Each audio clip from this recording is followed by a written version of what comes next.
So how do you manage sudden hearing loss ఉంటుంది కొంత yeah ఏజ్ని బట్టి కూడా ఉంటుందా ఇది? చిన్నపిల్లల్లో అండ్ ఓల్డ్ ఏజ్లో కొంచెం ఎక్కువ వింటుంటాం. ఓకే, ఇది సడన్ హియరింగ్ లాస్ అని అన్నవి ఏంటి అని అంటే 2 రకాలు ఉంటుందండి hearing loss. Conductive hearing loss, sensory neural hearing loss అని అంటాం.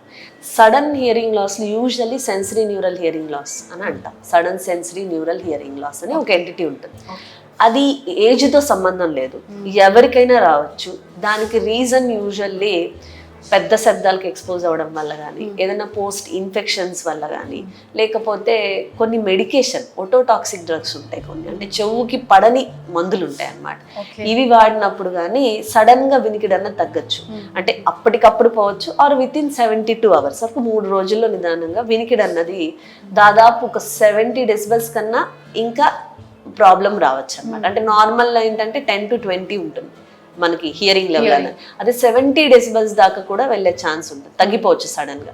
సో ఇలాంటి కేసెస్ ఏంటంటే అసలు ఎప్పుడు వెయిట్ చేయకూడదు. ఫస్ట్ అందరూ గుర్తుపెట్టుకోవాల్సింది ఏంటంటే సడన్ గా వినిపించట్లేదు అని అంటే ఫస్ట్ గెట్ ఇట్ చెక్డ్.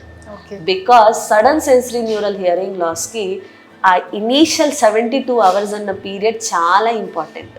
ఆ టైంలో మనం ఇంటర్వ్యూన్ చెయ్యగలిగితే 50% ఆఫ్ కేసెస్లో వినికిడి అన్నది తిరిగి రావడానికి ఎక్కువ అవకాశం ఉంటుంది. సర్జరీయా?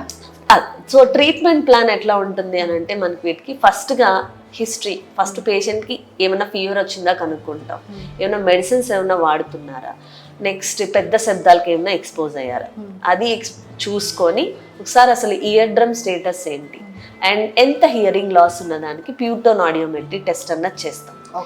ఇవి చూసి దీంతో పాటు అడిషనల్ సిమ్టమ్స్ ఇంకేమన్నా ఉన్నాయా అంటే తల తిరగడం కానీ, చెవులో సౌండ్ మోత రావడం కానీ, గీమని శబ్దం రావడం కానీ, ఇట్లాంటివి ఏమైనా చూసి దాన్ని బట్టి మనం ట్రీట్మెంట్ని డిసైడ్ చేయాల్సి ఉంటుంది.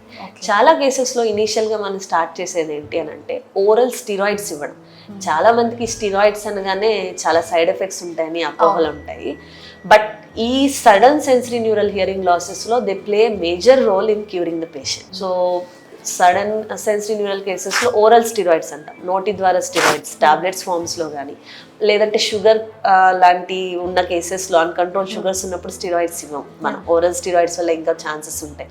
కాబట్టి చెవి లోపలికే డైరెక్ట్గా ఇంట్రాటింపానిక్ స్టిరాయిడ్ ఇంజెక్షన్ అంటాం, అంటే చెవి పొర లోపలికే స్టిరాయిడ్ని ఇంజెక్ట్ చేస్తాం అన్నమాట.